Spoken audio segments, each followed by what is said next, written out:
আজ আমি বাঁধাকপি দিয়ে এমন একটা অসাধারণ রেসিপি বানাবো যেটা খেলে মাংসের কাবাবও হার মানবে। বাইরে হবে একদম মচমচে, ভেতরটা নরম জুসি। স্কুল টিফিনের জন্য একদম পারফেক্ট একটা স্ন্যাক আপনাদেরকে তৈরি করে দেখিয়ে দিব।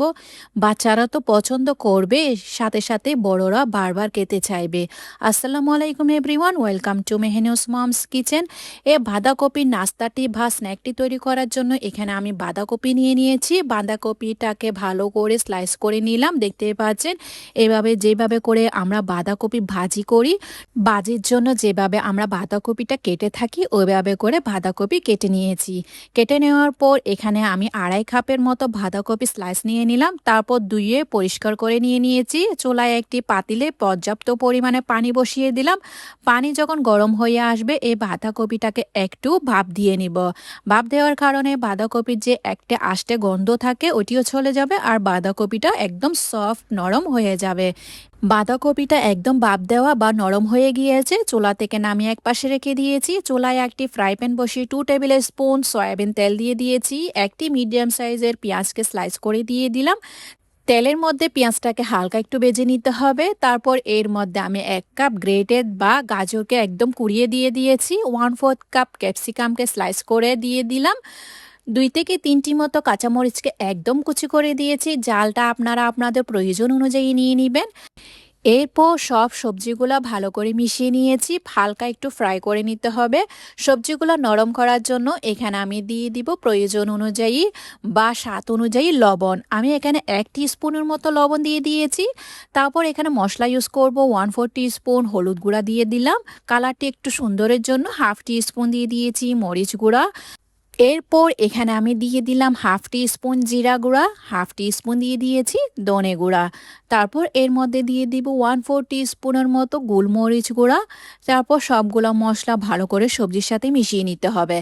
মশলাগুলো সবজির সাথে ভালো করে মিশিয়ে নেওয়ার পর এই সবজিটাকে হালকা একটু সফট বা নরম করে নিতে হবে। সবজিটা নাড়তে নাড়তে আপনাদের কাছে আমার একটাই রিকোয়েস্ট, আমার রেসিপি যদি আপনাদের কাছে ভালো লেগে থাকে তাহলে ফ্রেন্ডস অ্যান্ড ফ্যামিলির সাথে অবশ্যই শেয়ার করবেন, লাইক কমেন্ট সাবস্ক্রাইব করতে একদমই ভুলবেন না। আর অবশ্যই পেজটাকে ফলো করতে একদমই ভুলবেন না। সবজিটা নরম হওয়ার পর চুলা বন্ধ করে দিয়েছি। এবার ভাপিয়ে নেওয়া বাঁধাকপিগুলা একটি বাটিতে নিয়ে নিলাম। তারপর যে আমি রান্না করেছিলাম গাজর সবজি ওইটাও মিশিয়ে নিলাম। 1/4 কাপের মতো ফ্রেশ ধনেপাতা কুচি করে দিয়ে দিয়েছি। সে সাথে এর মধ্যে দিয়ে দিলাম 2টি ডিম। এখানে আমি 2টি বড় সাইজের ডিম দিয়ে দিয়েছি। যদি ছোট সাইজের ডিম হয় তাহলে 3টি ইউজ করবেন। 1 টেবিল স্পুন কর্নফ্লাওয়ার দিয়ে দিয়েছি। 1/4 কাপের মতো ময়দা মিশিয়ে নিলাম। তারপর পরে আমি আরও 2 টেবিল স্পুন ইউজ করেছি। টোটাল এখানে 1/4 কাপ, আরও 2 টেবিল স্পুন ময়দা দিয়ে দিলাম। তারপর সবগুলো উপকরণ ভালো করে হাতের সাহায্যে মিশিয়ে নিয়েছি, দেখতেই পাচ্ছেন। আপনারা চাইলে স্প্যাচুলার সাহায্যেও মিশিয়ে নিতে পারেন। আমি হাত দিয়ে আমার সুবিধা মতো মিশিয়ে নিয়েছি। সবগুলো মিশিয়ে নেওয়ার পর দেখতে পাচ্ছেন নাস্তার ব্যাটারের ঘনত্বটা ঠিক এমনই রাখতে হবে। যদি মনে করেন আপনার ব্যাটারটা একদম পাতলা হয়েছে তাহলে এখানে আরেকটু ময়দা ইউজ করবেন। আমার ব্যাটারটা একদম পারফেক্ট হয়েছে। এবার নাস্তাগুলো তৈরি করে নিব। তার জন্য চুলা একটি ফ্রাই প্যান বসিয়ে দিলাম। আমি এই নাস্তাগুলো ডুবো তেলে ভাজবো না, সামান্য পরিমাণ তেল দিয়ে দিলাম ফ্রাই প্যানের মধ্যে। অল্প তেলে এই নাস্তাগুলোকে ভেজে উঠাবো। দেখতে পাচ্ছেন একদম কাবাবের শেপ করে। আপনারা আপনাদের পছন্দ অনুযায়ী শেপটা দিয়ে দিবেন একদম পাতলা করে।